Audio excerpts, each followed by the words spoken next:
Hello বন্ধুরা, আশা করি সকলেই খুব ভালো আছেন।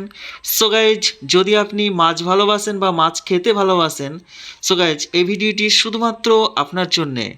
তো বন্ধুরা, দেরি না করে চলে যাব আজকের রেসিপিটির দিকে। প্রথমেই আমরা এখানেই রুই মাছ এবং মাছের ডিম আমরা এখানটায় নিয়ে নিয়েছি এবং পরিষ্কার পরিচ্ছন্ন করে ধুয়ে বেছে সুন্দরভাবে আমরা প্লেটে সাজিয়ে রেখেছি। এরপর আমরা এই মাছের পিসগুলো প্রথমেই আমরা ফ্রাই করে নেব। তার জন্যে আমরা হলুদ দিয়ে নেব এবং এর সঙ্গে আমরা পরিমাণ মতো লবণ দিয়ে নেব। সো গাইস, তারপরে হলুদগুলো এভাবে আমরা লাগিয়ে নেব। তো আমাদের লাগিয়ে নেওয়া কমপ্লিট হয়ে এসছে। এরপর আমরা ঠিক মাছের ডিমগুলো একই পদ্ধতিতে আমরা ভেজে নেব। সো গাইস, আমরা কড়াইতে এখানে সর্ষের তেল দিয়ে নিয়েছি। সর্ষের তেলটি ভালোভাবে গরম হয়ে আসলেই, যখন সর্ষের তেল থেকে হালকা ধোঁয়া উঠবে, তখনই আমরা কিন্তু মাছের পিসগুলো ওপর থেকে এভাবে আমরা ছেড়ে দিয়ে ভেজে নেব।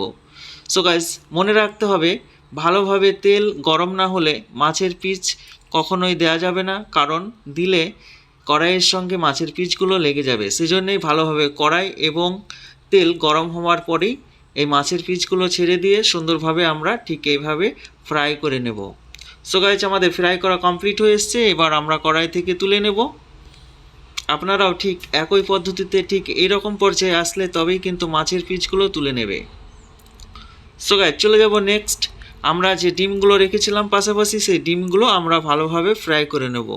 তাই এইভাবে ডিমগুলো ছেড়ে দেওয়ার পরে ঠিক 1 মিনিট পরে যখন ডিমগুলো এরকম কালার হয়ে আসবে, তারপর আমরা উল্টিয়ে দেব।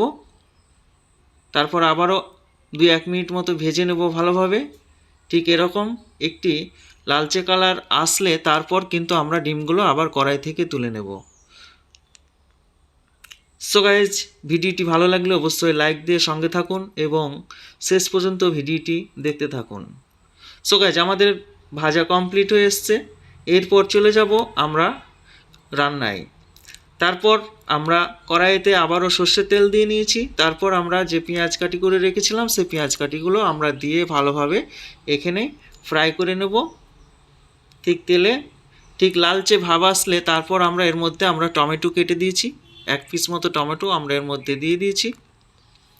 পাশাপাশি আমরা আদা রসুন এবং পেঁয়াজ বাটা বা মিক্সি করে আপনারা আপনাদের মতো করে ঠিক এইভাবে পরিমাণ মতো দিয়ে এর মধ্যে দিয়ে ভালোভাবে আমরা আবারও 2 থেকে 3 মিনিট মতন আমরা ভালোভাবে এখানটায় কড়াইতে দিয়ে যতক্ষণ পর্যন্ত তেল না ছাড়বে আমরা ভালোভাবে ফ্রাই করে নেব।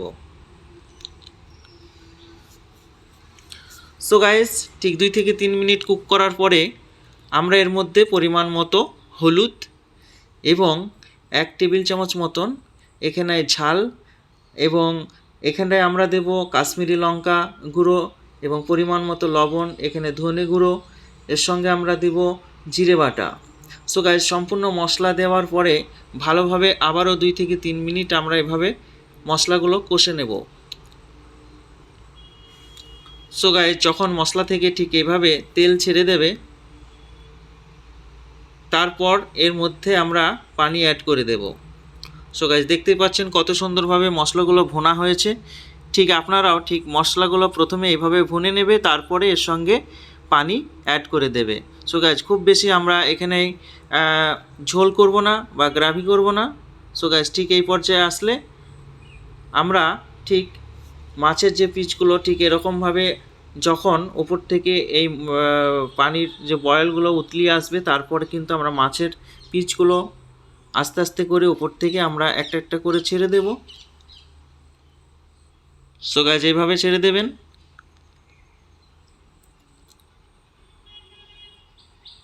তারপর এটা 5 থেকে 7 মিনিটের জন্য আমরা ঢাকা দিয়ে রেখে দেব। সো গাইস, আমাদের রান্না কমপ্লিট হয়ে এসছে। তো আপনারা দেখতে পাচ্ছেন কত সুন্দর একটি মাছের রেসিপি। ভালো লাগলে অবশ্যই চ্যানেলটি সাবস্ক্রাইব করে সঙ্গে থাকুন। ধন্যবাদ।